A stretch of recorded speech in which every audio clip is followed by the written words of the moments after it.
தாம்பரம் அருகே பீர்க்கன் காரணி பகுதியில் வீட்டில் 9ஆம் வகுப்பு மாணவன் தூக்கிட்டு தற்கொலை செய்த சம்பவத்தில் வழக்கு பதிவு செய்யப்பட்டு தற்பொழுது விசாரணை மேற்கொள்ளப்பட்டு வருகிறது.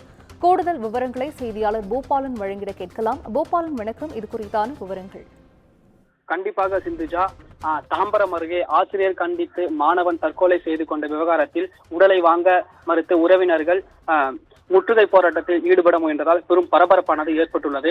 அதாவது சென்னை தாம்பரம் அடுத்த பீர்க்கன் காரணை வேல்நகர் பகுதியை சேர்ந்த கலாவதி இவர் வேலியூரில் உள்ள மருத்துவமனையில் துப்புரவு பணி செய்து வருகிறார். இவருடைய மகன் ஜோஸ்வா அப்பகுதியிலே உள்ள அரசு பள்ளியில் 9ஆம் வகுப்பு படித்து வருகிறார். இந்த நிலையில் வழக்கம் போல பள்ளிக்கு சென்ற ஜோஸ்வா சக மாணவர்களுடன் தகராறில் ஈடுபட்டதாக கூறப்படுகிறது.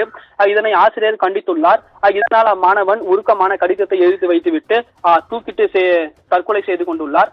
மாணவன் இறப்பில் பள்ளிதான் நிர்வாகம்தான் முழுக்க காரணம் என்று போலீசாரை இதனை உண்மையான சம்பவத்தை கூறுவதற்கு மறைக்கிறார்கள். உண்மையான காரணத்தை தெரியும் வரை உடலை வாங்க மாட்டோம் என்று ஜோஸ்வாவின் தாயார் மற்றும் உறவினர்கள் 50க்கும் மேற்பட்டோர் அரசு பள்ளியை முற்றுகையிட முயன்றதால் போலீசாருக்கும் அவருக்கும் இடையே வாக்குவாதமானது ஏற்பட்டு பெரும் பரபரப்பானது அப்பகுதி உள்ளது. இதனால் போலீசார் உரிய நடவடிக்கை எடுப்பதாக உறவினரிடம் உறுதியளித்ததன் பேரில் அப்பகுதியிலிருந்து கலந்து சென்றனர்.